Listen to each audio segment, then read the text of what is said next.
Ya, selain itu juga Gubernur DKI Jakarta Basuki Cahayapurnama menanggapi santai terkait dengan warga luar Batang ataupun pasar ikan yang mendirikan tenda di tempat lokasi bekas penggusuran, di mana Ahok mengatakan bahwa mereka tidak akan bertahan lama di sana dan justru merasa menguntungkan karena unit rumah susun sederhana sewa ini yang telah diberikan ke mereka, yaitu Rusun Rawa Bebek, tetap kosong. Berikut pernyataannya.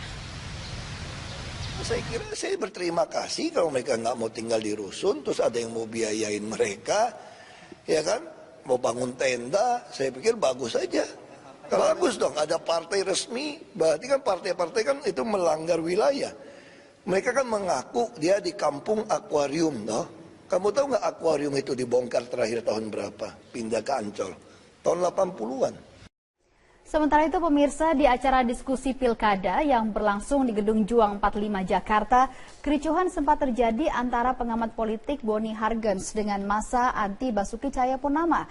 Di sisi lain, Ahmad Dhani menyatakan bahwa seluruh bakal calon gubernur lebih baik mundur jika KPK tidak menetapkan status tersangka terhadap Ahok dalam kasus sumber waras. Dalam acara diskusi bertemakan fenomena Pilgub DKI 2017, pengamat politik Boni Hargens menjelaskan elektabilitas Basuki Cahayapurnama saat ini masih berada di atas seluruh calon yang ada. Pancasila Republik itulah nyawa, jiwa itu dari Ahok, silahkan dan pasti bisa menang. Tapi kalau nggak ada jangan harap. Ya, namun acara ini diwarnai dengan kericuhan ketika massa anti Ahok menilai bahwa pernyataan Boni terlalu meninggikan karakter Ahok.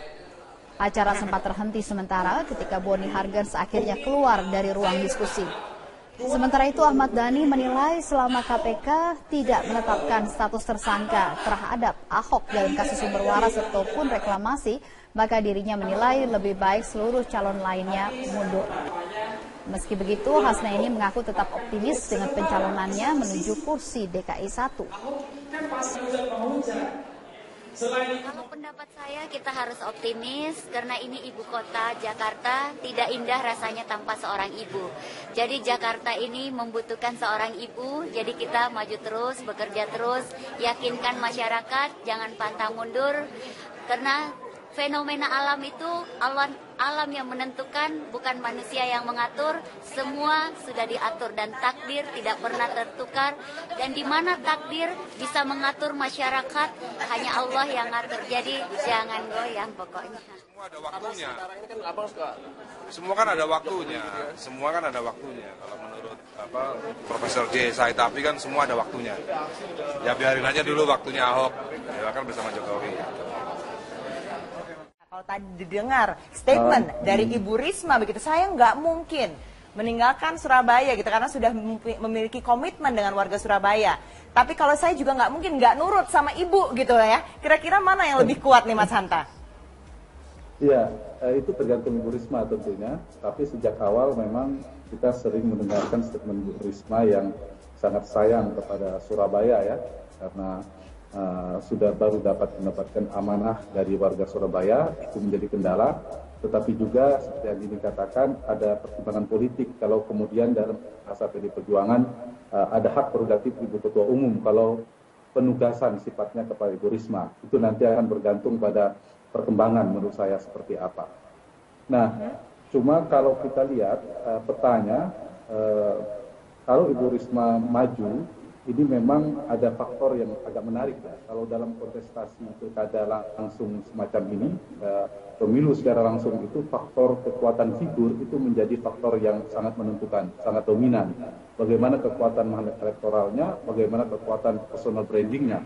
Nah, kalau Ibu Risma yang muncul, menurut saya lebih menarik dinamikanya ketika berhadapan dengan Pak Gubernur Petahana Pak Basuki Cahayapurnama dibandingkan nama-nama yang lain, tanpa saya mengurangi rasa hormat peluang kandidat lainnya. Gitu. Kenapa Bang Hanta lebih menarik kalau di head to head dengan Ahok? Menariknya karena Ibu Risma ini dari kekuatan magnet elektoral personalnya itu agak sebangun, ada agak mirip. Pertama misalnya kita lihat keduanya adalah kepala daerah dan dalam persepsi dengan segala kekurangannya dianggap kepala daerah yang berprestasi. Berarti bisa membandingkan dua figur yang menarik. Beda ceritanya kalau yang hadir adalah lawannya bukan kepala daerah misalnya gitu. Itu faktor pertama.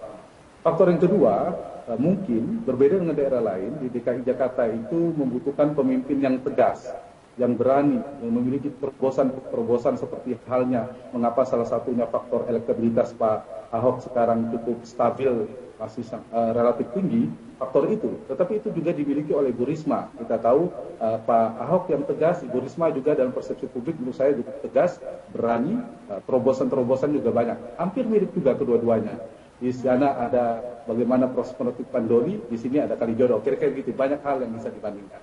Baik. Yang ketiga, ya, silakan. Silakan Mas. Gimana? Yang ketiga dari segi negatif ratingnya, isu-isu negatif yang ada pada figur Risma hari ini menurut saya relatif minim ya dibandingkan dengan figur-figur yang lainnya. Nah sehingga ditambah lagi kalau kita baca tren-tren hasil survei dari rekan-rekan kita lembaga survei misalnya, tingkat kesukaan, likability dari seorang Risma itu relatif tinggi. Tidak jauh beda, sedikit di atas Pak Basuki malah. Nah ini potensi, sehingga ada semacam wow faktornya, faktor kejutannya ada sedikit dimiliki ketika Ibu Risma yang maju dibandingkan yang lainnya. Meskipun rentang margin elektabilitasnya relatif masih jauh ya menurut saya dengan Pak Ahok sebagai petahana. Tetapi ada waktu, artinya bisa dikatakan ini berpotensi menjadi lawan berat bagi Pak Ahok yang sekarang sedang menjabat sebagai Gubernur DKI ketimbang nama-nama lainnya. Meskipun potensi itu ada di Pak Yusril ya dibanding nama-nama lainnya. Tapi Ibu Risma memiliki potensi lebih seksi tanda petik ketika berhadapan dengan Pak Ahok. Tapi kalau saya menyitir Andini yang disampaikan oleh Pak Ahok ini positif. Yang diuntungkan adalah warga Jakarta. Kalau pilihan-pilihannya adalah orang-orang baik, orang-orang yang terbaik, tinggal selera masyarakat seperti apa. Kalau menu prasmanan yang berkualitas semua itu kan positif menurut saya.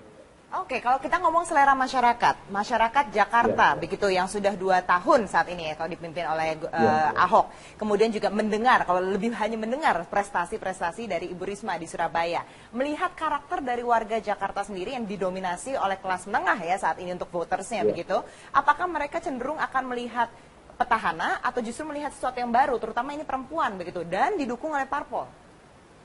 Ya, itu yang menarik.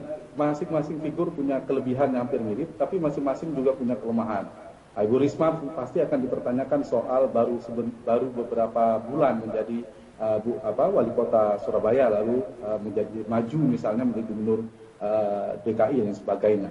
Tetapi yang menarik dari DKI, seperti yang dikatakan, pemilih kelas menengah ke atasnya, kemudian mesin politik terkait dengan media, sosial medianya itu kan gulirannya luar biasa, tertinggi tentu sebagai ibu kota di seluruh Indonesia, tentu Jakarta tertinggi. Sehingga faktor-faktor itu akan menentukan pemilih-pemilih rasional yang mungkin jumlahnya tidak mayoritas, tetapi dia bisa mempengaruhi masyarakat secara keseluruhan yang lebih banyak itu, kemudian bisa menggiring opini, menggiring penilaian dan persepsi dan sebagainya. Nah, di titik itu sebenarnya ada positif. Mari kita membedah, kalau misalnya betul-betul ini terjadi ya, PD Perjuangan betul-betul mengusung Ibu Risma. Tinggal kita membandingkan, membuka data-data Surabaya seperti apa di era Bu Risma, bagaimana kemudian DKI kemajuan-kemajuannya dilakukan oleh Pak Basuki Cahayapurnama, tinggal dibandingkan. Kemudian itu menarik, demokrasi kita lebih maju kalau kemudian yang dinilai adalah kinerjanya, yang dinilai adalah bagaimana dia sudah melakukan apa. Sama-sama satu meskipun di Surabaya, yang satu di DKI. Ketimbang hal-hal di luar substansial, misalnya soal kinerja, soal keberhasilan dia memimpin dan sebagainya. Nah, pemilih, kalau dalam studi perilaku pemilih itu kan ada 3 karakter, pemilih sosiologis, pemilih psikologis, dan pemilih rasional.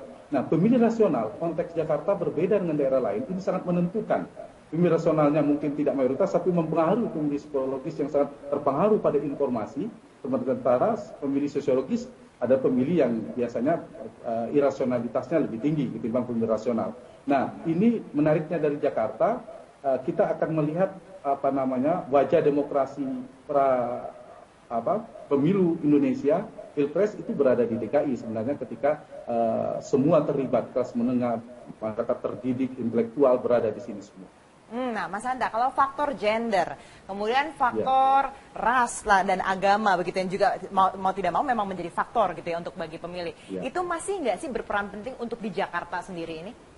Mungkin ada, kita tidak mungkin mengatakan tidak ada, pasti ada, tapi sebesar apa? Cuma tetap kalau saya ingin mengajak kita semua berpikir demokrasi kita ingin berkualitas, ingin maju, tentu mengajak untuk membedah rekam jejak, melihat keberhasilannya. Tetapi konteks Indonesia misalnya, pemilih sosiologis lah yang lebih banyak. Di Jakarta masih ada juga, seperti Andini katakan tadi, soal gender. Kalau terjadi kan ini gubernur pertama, nantinya yang perempuan misalnya, calon gubernur yang berlaga nanti, kalau terpilih misalnya. Pak Basuki Cahayapurnama juga kalau jadi gubernur, meskipun dulu pernah, dari segi minoritas juga ini ujian demokrasi kita. Demokrasi itu yang penting basisnya meritokrasi. Kalau dia berprestasi, dia mampu, dia punya integritas yang baik, dia punya kapabilitas yang baik, memadai, leadership skill yang memadai, itu yang harus kita dorong kepada masyarakat. Tetapi betul seperti Andi dikatakan, realitas masyarakat kita ada yang memilih karena basis kedaerahan, ras, dan lain sebagainya. Gitu. Baik. Oke, terima kasih Mas Hanta Yuda, Sama-sama. Direktur Eksekutif Poltreking Indonesia.